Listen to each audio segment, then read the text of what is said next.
High, আমি spice and কেভিন্সের moderator Debanjan. আজ আমি আপনাদের দেখাবো মাত্র 100 টাকার মধ্যে মেদিনীপুরে কিভাবে পুরো একটা দিন কাটানো যায়। তো চলুন শুরু করা যাক। ফার্স্টে আমি নিয়েছি একটি টি ব্যাগের প্যাকেট। এটি দোকানে লুজ কিনতে পাওয়া যায় না, তবে দোকানদার আমার অনেক দিনের পরিচিত বলে এটি আমাকে মাত্র 5 টাকায় দিয়ে দিয়েছে। তো এটাকে আমি এবারে গরম জল করে রেখেছি কাপে। তো এবার এই কাপের মধ্যে এটাকে ডোবাবো।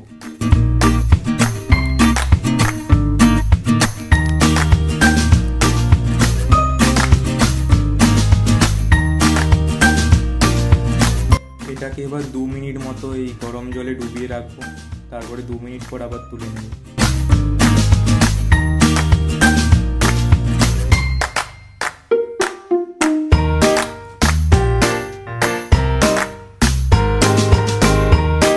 মোটামুটি খেতে, তবে এতে যদি একটু চিনি দেওয়া যেত হয়তো আর একটু ভালো লাগতো।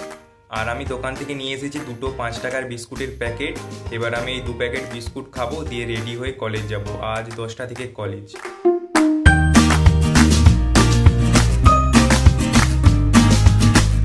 এখন আমি যাচ্ছি কলেজ এখান থেকে বেশি দূরে নয়, মাত্র 5 মিনিটের রাস্তা।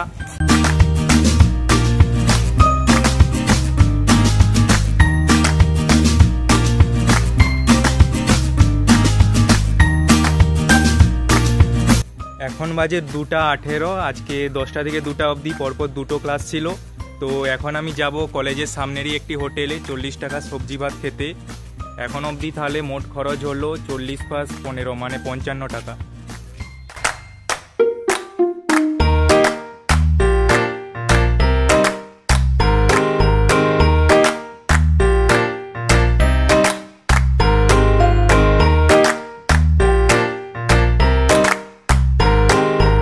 বিকেলে একটু আমি রুম গিয়ে ঘুমিয়ে গিয়েছিলাম। এখন আমি যাব রাঙামাটি বাজারের দিকে।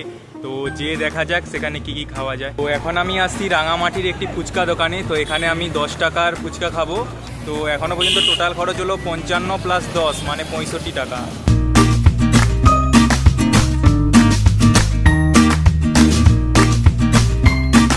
এখানে একটা আইসক্রিম দোকান দেখতে পাচ্ছি। তো এখন আমি এখান থেকে একটা 10 টাকার চকোবার কিনবো।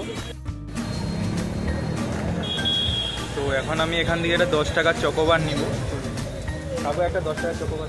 ওটা একটা।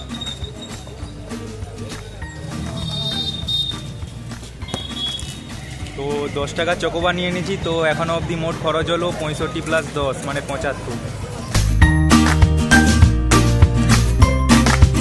ডিনার হিসাবে আমি দুটো চপ আর মুড়ি খেয়ে নিচ্ছি একটি দোকানে 15 টাকা দিয়ে। এখন বাজে রাত্রি 10টা। তো ডিনার হিসাবে আমি মুড়ি খেলাম একটি দোকানে। আর রাতে যদি খিদে পাই তার জন্য এই দুটো বিস্কুট কিনে নিয়েছি একটি দোকান থেকে। তাহলে আমার টোটাল খরচ হলো 100 টাকা। আজ হিসাবে একটু গন্ডগোল হয়ে গেছিলো, তাই খুব বেশি কিছু খেতে পারিনি। তো আজকের মতো ভিডিও এখানেই শেষ করছি। আবার দেখা হবে পরের ভিডিওতে।